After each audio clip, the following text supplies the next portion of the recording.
profesores, estudiantes, blogueros, blogprofesores, amigos.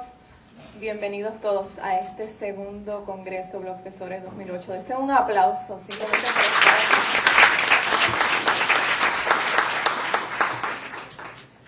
Yo tengo que salir por otros compromisos, pero antes de terminar esta bienvenida, yo quiero presentarles a nuestro invitado especial de la mañana de hoy, el señor Graham Glass, quien comienza y abre este congreso con una plenaria titulada Our Experiences Building a Web 2.0 Online Education System.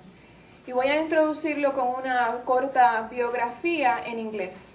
Así que afinemos nuestros oídos. Born in England, Graham Glass is currently the founder of Edu 2.0, an online education system, a site with comprehensive features for teachers, students, and parents.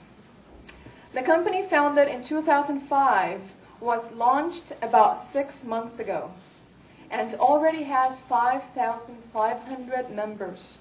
It's growing at 10% a week solely by word of mouth. Prior to founding Edu 2.0, he was founder of The Mind Electric, a software infrastructure company that was acquired in 2003 by Web Methods, a publicly traded company. Glass served as their CTO, or Chief Technology Officer, until he left to start Edu 2.0.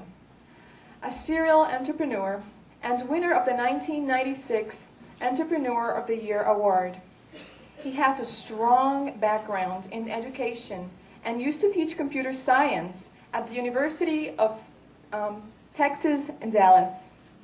In addition, Glass formed a training company called Object Lesson to teach software to industry, and co-founded a consulting company called Object Space to help companies develop advanced software. He has multiple patents, publications, and wrote a popular college textbook on Unix for Prentice Hall, and regularly speaks, like today he will speak to us publicly, about the future of education. We are really, really honored to have Graham Glass with us today to open this Congress, sharing his experiences. Let's offer a really warm welcome to our plenary speaker, Graham Glass.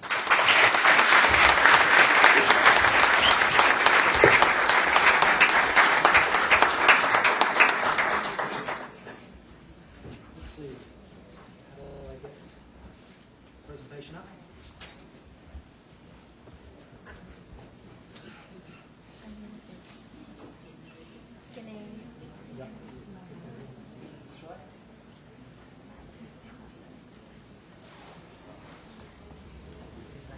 Okay, well, first of all, thanks for that introduction. That was terrific.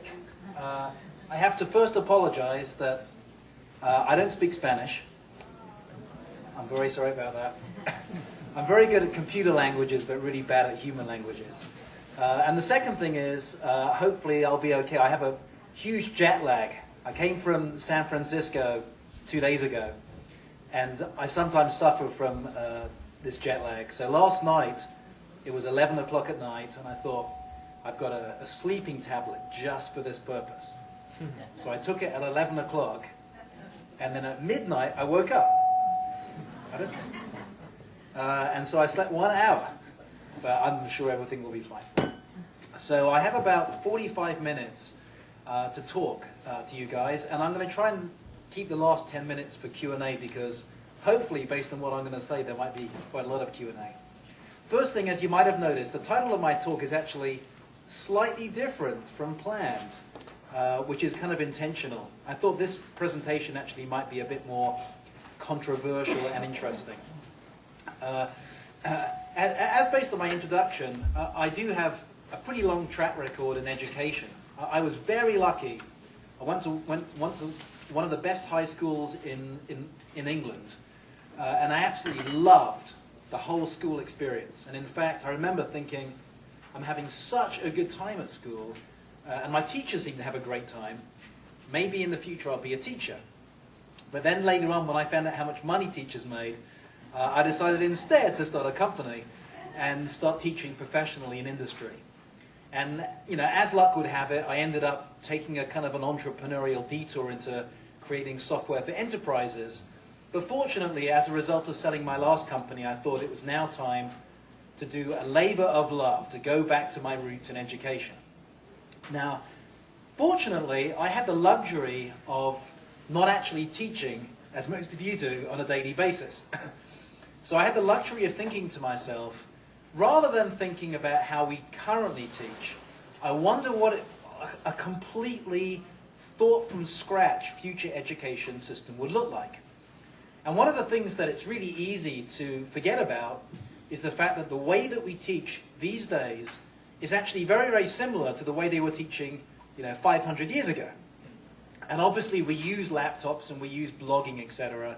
So there are some movements in the right direction. But in most cases, it's still pretty much a bunch of kids sitting in a classroom at desks, teacher comes in, presents the material, it's all in lockstep, teachers, kids take notes, there's a midterm exam, a final exam, you get your grade, you move on. And I'm not saying it's all like that, but I'm saying that 99.9% of it is that way. So I started thinking about, if you could wave a magic wand, how would I like an education system to be in the future? So I came up with a few criteria. So obviously there are more, and some people might even disagree with these. These are my personal criteria. So I thought, number one is, I'm a really big fan of being able to learn at your own pace.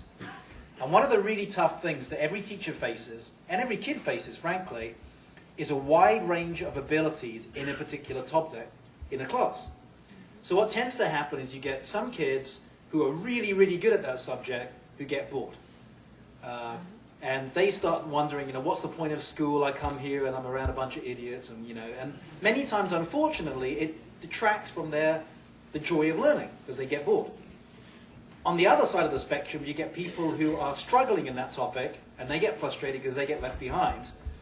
And then you would think, well, at least for the people in the middle it's okay, but it's not, because of the disruption that occurs between the people at the bottom and the top of the class. So one criteria, I think, you should be able to learn at your own pace, as fast as you possibly can go, or as slow as you need to go. That's criteria number one. Criteria number two is, I think you ought to be able to study a wide range of topics. Now, you might look at the current curriculum and go, hey, we've got math and we've got biology and chemistry, isn't that wide enough? I don't think it's nearly wide enough, and I'll tell you why. Think about all the subjects that you could learn at school that would, number one, be really interesting, and number two, really useful in everyday life. So I'll give you just a few examples. One might be critical thinking. How to actually analyze information and come up with your own decisions. Now, I think that's a subject that can be taught on its own, but right now you tend to learn that as a side effect of physics or chemistry or something. And if your chemistry teacher doesn't happen to teach critical thinking, then maybe you can completely bypass that whole subject. So that should be something in its own right. What about money management? How to actually save, and the concept of interest, and how to avoid getting in debt or getting ripped off by charlatans out there. That seems like a useful one. How to start your own business. There are only a relatively small number of useful things to know to allow someone to actually start their own little entrepreneurial business at some time. Or even things that you might think of weird, like gardening. I personally think that gardening is a fascinating subject. You get to learn a lot about a lot of different kinds of things. Taking into account the weather, fertilizer, nutrition, all the kind of things that I think would actually have a positive impact on a lot of people. So that's my definition of a wide variety of topics. A lot of those things are also very useful. Versus trigonometry. We just take it for granted. Everyone should learn trigonometry. How many people actually use trigonometry in everyday life? Like, almost nobody. But once again, you just assume it, and then we all teach it, and that's kind of the way it goes. Third criteria is to be able to delve deeply. And what I mean by deeply is, let's just say, for example, that you're a whiz kid at biology, and you're really, really getting into it, but most lectures are 1 hour long. So at the end of that 1 hour, you're just like eager to fill your brain with, the next 12 hours solid of biology, but sorry, now you've got to go into French class. Now, if you're lucky, you might go to a school with an advanced program for biology, but then even then, you get, like 1 extra hour, and after that, you're expected to do it at home. Fourth thing is, I think you need to have something which is available to everybody, rich and poor. And, I'm not sure what it's like in Puerto Rico. In the US, for example, take San Francisco. San Francisco is one of the richest cities in the world, and yet the city itself is absolutely starved of funds. And there's only a limited number of good teachers to go around, and so anyone who's got money actually takes their kids and put them into private school. And so you've got a situation where a small number of people get the best teachers and the best resources, and then the other 2 billion people, have got to try and make do with a very underfunded system. So I thought those were kind of 4 reasonable criteria. And so if we have a look at how the current day stacks up, here's my own interpretation. So first criteria, I don't think right now the way that we teach is very amenable to everyone moving at their own pace. Most teachers are actually specifically not allowed to even shift kids around. You've got to teach these kids in this class.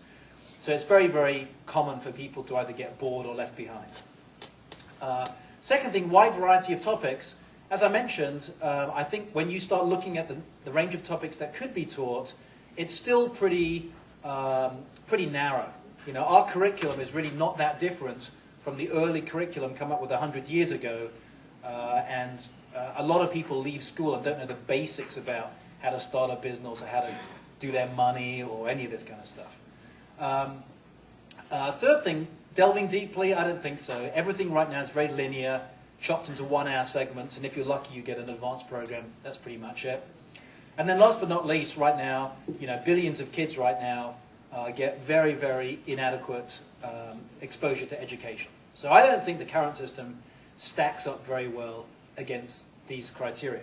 So, here's an alternative kind of system. Now, I'm going to be right up front. This is kind of like the Apollo moonshot. I'm not suggesting by any means that we suddenly go from where we are now to this system in any kind of short time frame. And I think, just for the record, that there's a lot of very practical ways to gradually move to the kind of system that I'm going to talk about. So, here's kind of a new thought, and which is what I'm dedicating the next X years of my life to trying to move forward. So I like the idea of a highly modular curriculum. So rather than saying it's just math, a whole semester of math, 3 years of math, instead you have hundreds of modules which are much more specific, and each module covers a much more smaller topic. So for example, rather than having a semester of history, you might have a 4-hour module called the Brief History of the Universe. And in this module, in those 4 hours, you give someone an entire beginning to end of the universe as we know. They might be interested in history and think, oh, tell me more. So maybe there's another follow-on module called A Brief History of the Earth. 4 hours. Starts from the formation of the Earth, tectonic plate shifts, volcanoes, the dinosaurs, human beings, that. And so the idea is you start creating a much, much more modular system. Rather than, once again, you might have a module gardening, a one called money management, etc., etc. And it's rather like if you've ever gone to any of these adult education courses, I love looking through their booklets. They've got hundreds and hundreds of really cool things that I could go out and learn. So that's the way to think about it. But it goes without saying that these modules would actually cover all of the current curriculum, because we have to be practical about this. So that's part one. Part two is you create free online self-paced implementations of every single one of these modules, translated into all the popular languages on Earth, and authored by some of the top educators in the world. Now the general idea here is that doesn't mean that that's the only implementation. So anyone can contribute an alternative implementation, or a new module, or a customized module for a certain case.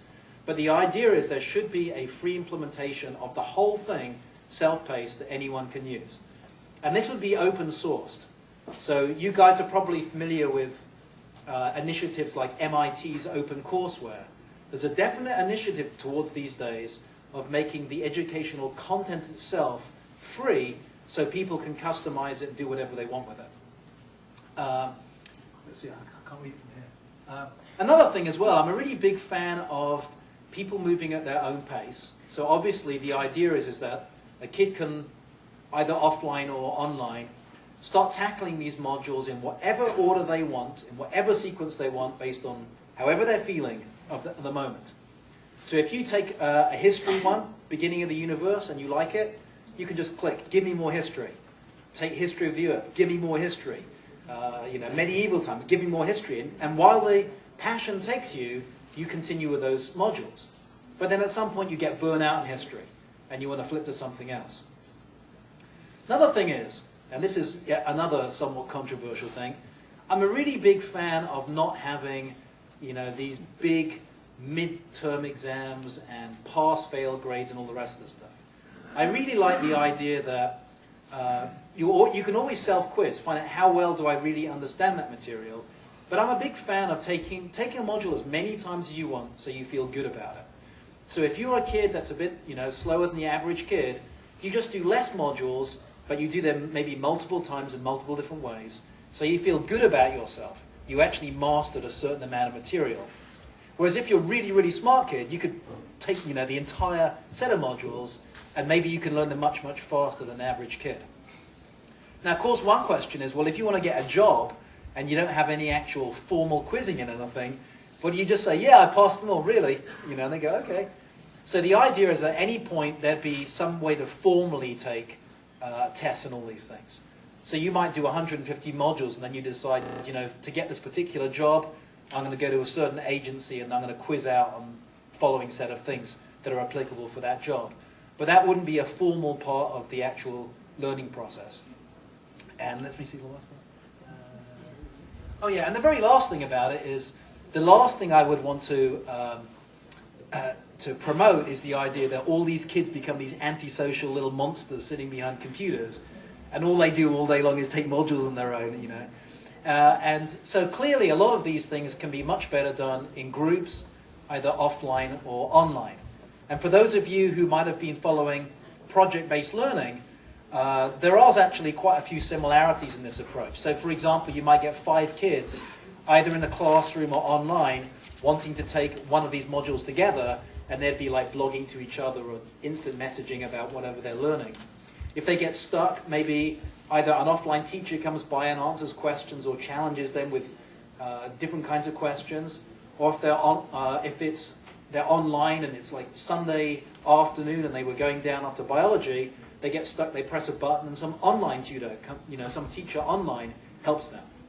So once again, I don't want to make it sound like, oh, there aren't any teachers anymore, that would be really silly, or there aren't any schools. But I think that the roles of teachers will definitely start changing from what they are now. So it'll be all about motivation and inspiration and giving advice or giving direction, much more so than sitting there and presenting just information from a textbook or the way it's done many times these days. So that's kind of an idea about where I think things will go, but this is like, once again, like the moonshot. And I'm a practical person. I really hate to just do theory all day long. I like to actually see things happen. So my kind of goal was to tackle this thing in 2 pieces. I think to move towards this kind of future state, there has to be obviously some advances in software technology. So all of this stuff, a lot of this stuff is going to be happening online, and these systems have to be smart enough so that when kids are taking these modules, they can recommend you modules to take, maybe recommend different alternative modules depending on your learning style, tracking your progress, setting you automatic quizzes to reinforce learning, all this kind of stuff. So I decided that the first thing I would do is to create the software platform, which I've called EDU 2.0, which is a pun on Web 2.0. Because obviously we're all here because we really believe that Web 2.0 and the community and blogs are going to make a pretty big difference in a really good way towards education. So in a minute I'm going to kind of show you what I've done so far on the software front. This is a free, by the way, free online education platform. And I'm happy to say that out of the 5,500 members so far, about 10% are from Puerto Rico. And that's actually the reason I'm here. It's because when I first launched it, there's this Mario Núñez guy kept on popping up. Very, very difficult customer. No, he was great. Very enthusiastic guy, and he was obviously using some of the online teaching in his classes. And he would often say, hey, what about this feature? And one of my personal challenges is if somebody has a good idea, it's really important for me for them to see their new idea become live quickly, because then they get enthusiastic. If you have an idea and you have to wait for a year until it happens, you get bored. So it almost became a game with Mario. So he'd say, what about this feature? And I'm like, I'm going to stay awake all night long to add this feature. And then like the next day, it's like, enjoy. And Mario would be great. And he goes, well, what about this feature then? And it's like, okay. So once again, thanks to Mario for inviting me here. But like I say, I'm very happy to say about 10% of our users from Puerto Rico. So there's also a local connection there. So what I'm going to do, I'm going to give you just a little demo of EDU 2.0, and then I'm going to conclude by giving you an update on the second part of this future education idea, which is the actual content itself. That's the part which I think is actually a lot trickier than the software part. So at this point, I don't think I can use the microphone because I'm going to go over here and click around the website.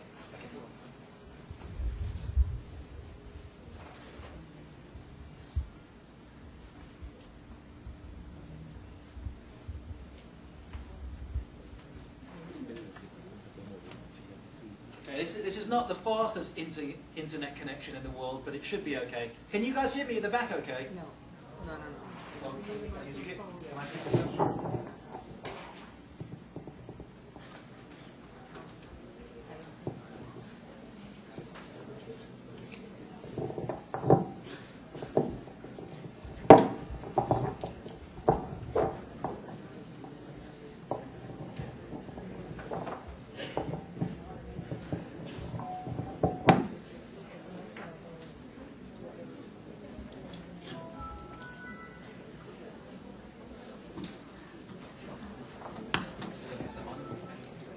Hello?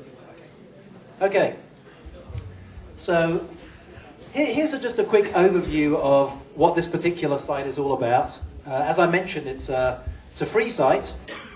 It's web hosted, which means there's no software that you download. You basically just log on to the internet through your browser. And if you're familiar with software like Moodle, that's one of the things that it's pretty close to. But it does actually quite a lot more than Moodle in many regards. And its long-term goal is definitely quite a lot more ambitious than anything I'm familiar with in the Moodle community. The URL is edu20.org, but .com, .net, any of those basically go here. Now, one of the things that I'm a big believer in is that if I was going to teach a class again, and maybe one day I will, I would definitely want to use wikis and blogs and RSS feeds and online education and videos and Flickr and VoiceThread. I want to use like every possible thing out there because they're all really good. And in addition, one of the things I'm a big believer in is once you actually start getting kids networking, there's a lot of things that you can do that in the past really weren't practical. So for example, one of the things I'm a big fan of, as you can probably tell, is critical thinking. That's one of the areas that I think could be taught a lot better. And so one of the things, for example, that I added recently was online debates. So the idea is that a kid can, or a teacher can put a proposition. I'm going to show you one in a minute, just a silly one. And then kids start arguing, I'm for that proposition, I'm against. And if you say, I'm for it, then somebody can say, I challenge that, and here's the reason why. So it's sort of like a forum, but much more structured to encourage kids to start doing online debates. So I'm a big believer in trying to utilize all these things. At the same time, though, if I was a teacher, ideally I wouldn't want to have to use 5 or 6 different software packages with different restrictions and different passwords. So the overall goal of EDU 2.0 was to create a platform that instantly and easily gave you access to all the stuff that I just mentioned with just a single logon. So in a minute, I'm just going to give you a few examples of this thing. As you can see, there's really 4 main areas. There's the teaching area. So the idea is that anyone who wants to teach a class Just click on Teach, click on Register Class, and in a couple of minutes, you're up and running with all the facilities automatically built in. It's really easy to teach a class. And it's not just for adults. So the idea is that literally anyone can get a free account. Anyone can teach a class if you really want to. And so right now we've got people teaching it in traditional classrooms. So all the kids come in with their laptops and log on. We've got some classes that are being done remotely, so the teacher is in a completely different place than the kids. And then you've got quite a few people who are using the site for self-study and aren't actually even taking a class. Learning part, obviously, you can log on to whatever class you happen to be taking. But there's also some self-study functionality that I'm going to demo to you, which is fairly innovative. Third thing is, I'm a really big fan of teachers building up a nice library of web resources. And out there, you're probably familiar with MIT OpenCourseWare.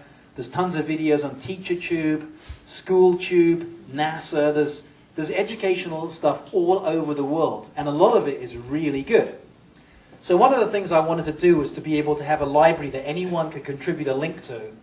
So the idea is, as you're browsing the resources, it's actually showing you resources from all of those places, so you don't have to keep on searching in 5 or 6 or 10 or 15 different sites.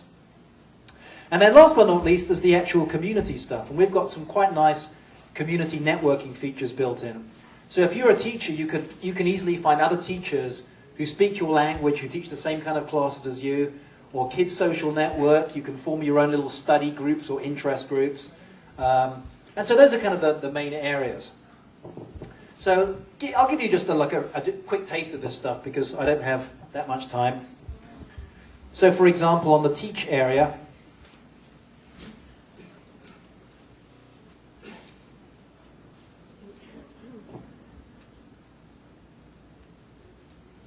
I really hate the site to break right now. There we go. So I put together just a little class of my own called the Solar System because out of everything, astronomy is kind of my favorite subject. If I click on this particular class, then you get a standard set of features. So you can build your lesson plan here, see a list of all your students, track attendance, there's a class calendar, all the different kinds of assignments you get. It's got all the typical grade book, weighted averages, that kind of stuff. An online forum which is private to your class. There's a really nice chat facility, which very soon is also going to have real-time audio and video, which would be really nice. There's built-in wiki with history, so kids can edit stuff and move backwards and forwards through time. This is the debate feature, which we just recently added. So you can challenge your kids to some critical thinking stuff. You can create your own custom set of web feeds.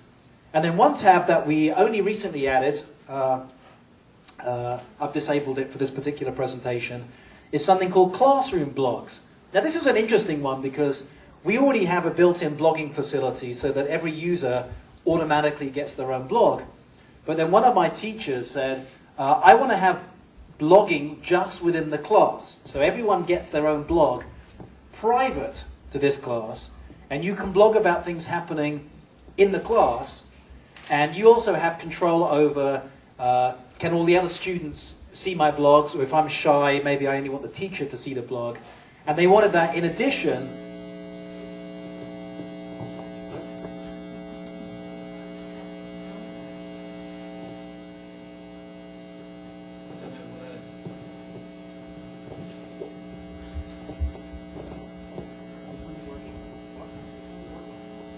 Where's that coming from? Okay, apparently that noise has nothing to do with the microphone. That's like some other weird thing. So I'm just going to soldier on. And that's actually not very easy to get if you're using a standard blogging tool, because there's all kinds of security stuff and restrictions and things. And the nice thing about having our own platform is we can add that kind of stuff really quickly. So the guy mentioned it, 2 days later, boom, class blogs. So it's just a tab that appears if you enable that feature. Everyone gets their own local blog. You can see all the other kids' blogs. There's no security setup. It's just instant built in.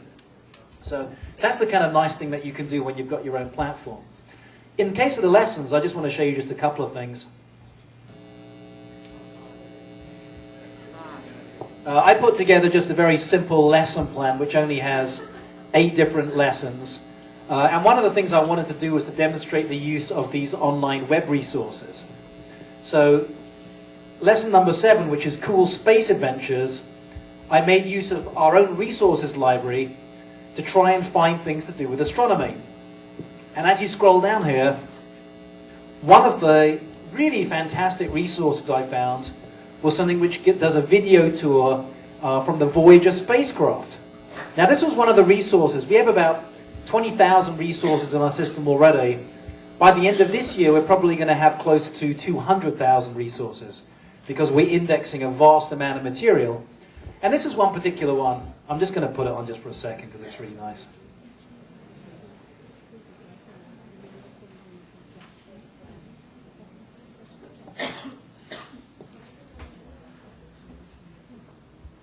I think the internet connection here is a little bit slow. This is streaming straight from YouTube. But this is just one example of a beautiful video. If I was teaching astronomy, I would definitely use in my class. Like I say, it looks like the internet right here is slow, so it's not streaming it from YouTube like it should do. Okay, end of that demo. And that's not my site, by the way. Just for the, that's going straight to YouTube. Oh, here it is. I'll give it a couple of seconds. No, I won't. It's getting too frustrating and it's too slow. Okay. So once again, if you're a teacher and you're looking at, how do I quickly get a class online, no cost, no downloads, anyone can access it anywhere in the world, then I think you'd actually really enjoy trying this thing out. A couple more things before I get to my last part of the presentation. This is a quick introduction to the resources library. It's a little bit different from some of the other educational resource libraries that you've seen, because I wanted it to be something that was where you could actually learn about things as you browse them. So for example, when I get to a resources library, it's at the highest level. Imagine it's a tree. At the highest level there are things like science, education, computers. So let's go ahead and click on science. Now every time you click on a particular topic, at the very top, it actually gives you, it's almost like a mini Wikipedia. So it gives you a little few lines about, what is science. Then under there, it tells you what the subtopics are. And in a minute, we're going to get into my favorite one, astronomy. And then under here, it's showing you that there's 3,995 science resources, together with a little brief overview of them. And obviously, you can drill down. This is showing you all the resources. You can say, find me the quizzes or the videos or whatever you want. So now I'm going to go ahead and click on astronomy now.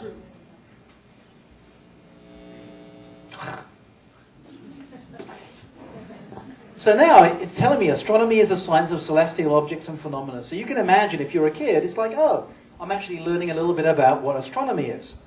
But wait, there's more, because notice now in the subtopics, you have things like, let's have a look at the solar system. And it's also telling me that there is 456 astronomy resources. So I can click on solar system. And now it's telling me a little bit about the solar system. And notice it's all hyperlinked to different areas of the solar system. And then under here, there's obviously the number gradually goes down. There's 431. And notice I can just keep on clicking down and down. I can click on Saturn now. And now it's got a nice little overview telling me a little bit about Saturn. But the nice thing as well, this is deeply integrated into the system. So for example, if you teach a class and you say, I'm teaching astronomy, then our system will automatically tell you, by the way, there are X hundred resources, click here to add them to your lesson. So rather than just having disjoint features, we try to really nicely integrate them. And clearly, anyone can contribute a resource. There's a little button that's there that says, what do you want to contribute? You click on it, and then you can add links to any of these kinds of things. Because I'm running out of time. Very last part on the community side. Clearly, we've got basic things like the community forums. The whole site, by the way, has been translated into about 10 different languages right now, obviously including Spanish. And it's been mostly translated by volunteers. So for example, if I go here, click on this little flag, I can click on Spanish.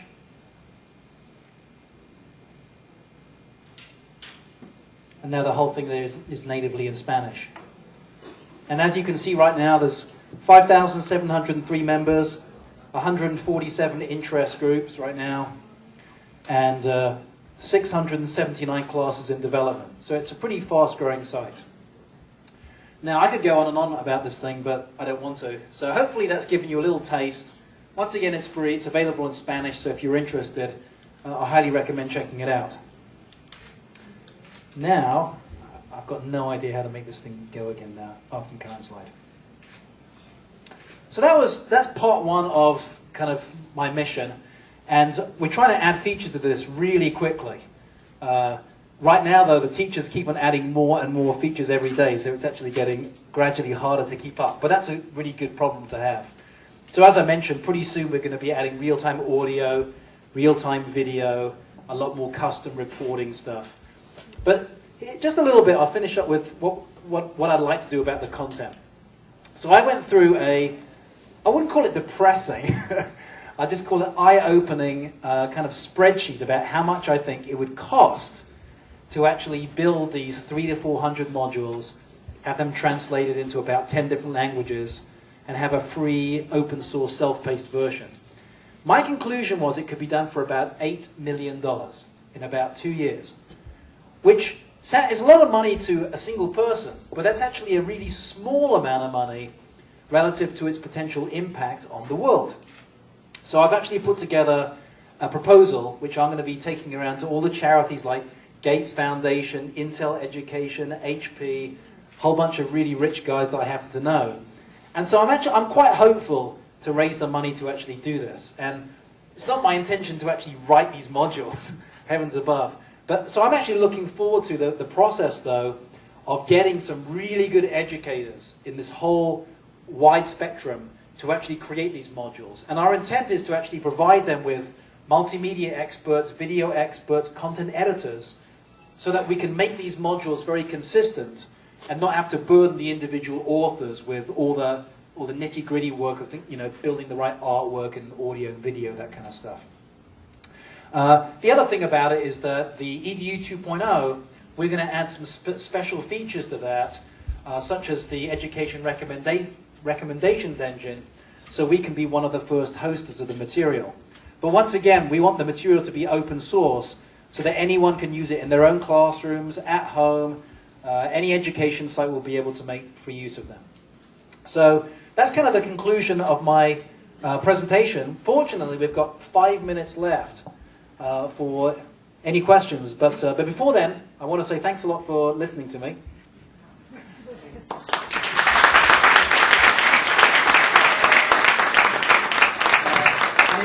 And if anyone is interested in an email, it's graham.glass@gmail.com. So, any questions for the next minutes? Yes, sir. Well, I have a recommendation. I don't know. I have gone into your site, and I would suggest that you write down, present what you just presented at the beginning, your idea, where you want to go, because that would be helpful, I think. Okay, super. So his recommendation was I should basically say what I'm doing, what I did now, and have that actually on the site. That's a great idea.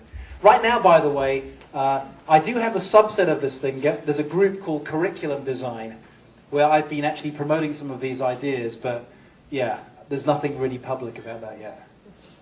It's a good idea. Any other questions? Questions? Oh, sir, yeah. I was wondering, where is this hosted? Oh, the question is... Part of it. Oh, yeah, the question is, where is it hosted? That's a really good question. I actually don't know physically where it's hosted. I think it might be somewhere in Oklahoma. One of the things these days is you can create a company and you can use these hosting services and you just pay them a monthly fee and they kind of do everything for you. So there's one particular company that I use, but I don't actually know where the servers are. And I have to say, by the way, one of the cool things from just a pure business perspective these days is with globalization, you can do a lot without ever meeting the people. So some of the website stuff is done in South Africa. Some of the programming is being done in Romania right now. Some of it was done in Spain. Some in the UK. Translation from China, from France. You know, it's pretty amazing what could be done. Super. Okay. I would like to know if you are the only person behind this system, because I am really impressed in terms of how you can respond to every of the emails that I send to you. Also, I am impressed how the user can really be part of the development. I think this is a part of the system that impressed me so much, because it really appears that one is developing Yeah. the system. Because I recommend something and next day it is done. Something that I cannot do with OFCD, Blackboard, or Moodle. So I think this is one of the strengths Oh, thank you. of the system, and it's one of the reasons that I am using it for some of my courses. So I want to congratulate you for all your efforts developing the system, and I really have enjoyed using it. Now, today, I started the class using the system again, so I will be writing to you. So thanks a lot, Mario. That was really great. So the question was, am I the only person? It would be pretty nice if I said I was, but I'm actually not. I am the main architect. So my background is very strong in software architecture, and the architecture. If you have a good architecture, you can add features much faster than with a poor architecture. So as I mentioned, we actually have, like for example, we're adding some real-time audio integration, which would be really nice if you're teaching foreign languages. You can just click a button, say some phrase, students can answer by clicking a button, giving a response. And that stuff, for example, is being outsourced to Romania. But what I do is that I specify, here are the feature requirements. They actually create certain custom code, then I integrate it into the system. A lot of the everyday stuff I do actually do. So most of the features you said I actually ended up doing myself. But there's just too much work to do these days for it to just be me. But I really do appreciate your kind words about turning features around. I'm a really big fan of that. You want instant gratification. And the other thing about it is that I've had so many good ideas now from users, things that I would just never have thought about. So we do the most we possibly can to encourage those good ideas by putting them into action quickly. Yes? This is probably the last question. There's a very large number of librarians here, and I just have a quick question about how do you add your learning objects to your system? Do you go and harvest it from YouTube, or do you have actually people that go in and evaluate the videos and the lesson plans and add it? And do you have, you mentioned some indexing being done, is that all automatic indexing, or do you have some sort of quality control anywhere? Oh, so the question is, how do you go about adding educational resources into the system, and then how do we index them? So the way that it works, in fact, I've run out of time. But what happens is when you want to add a resource, there's a button that says add a resource, then it says what kind of resource do you want to add, and we have things like YouTube video, Flickr photo thing, it might be a presentation, a quiz. I think there's about maybe 15 to 20 different kinds of resources. And every one of those kinds of resources has some custom code to make it easier. So for example, usually when you want to add a YouTube video, there's a whole bunch of embed code. It's like 2 or 3 lines of stuff. You don't have to do any of that with our system. So if you know the URL of the page, you say contributor a YouTube, it allows you to tag it. You can say this is under astronomy, add a description. You just put in the URL of the YouTube video and we automatically generate the embed code on the fly, so it just magically appears. As far as, we automatically do indexing. So for example, if you have a description that contains certain keywords, then when you go into the search feature, it'll automatically take into account all the words in any of the descriptions. But so we probably have about 200 to 300 resources a week being added by teachers as they gradually add them to the lessons. But we also have an indexing engine that we continue to develop, which is indexing more and more education sites. And that's how we're hoping to go from about 20,000 to 200,000 by the end of this year, because we're going to be auto-indexing more and more of the world's education content. Super. I'm out of time. Thanks a lot, guys.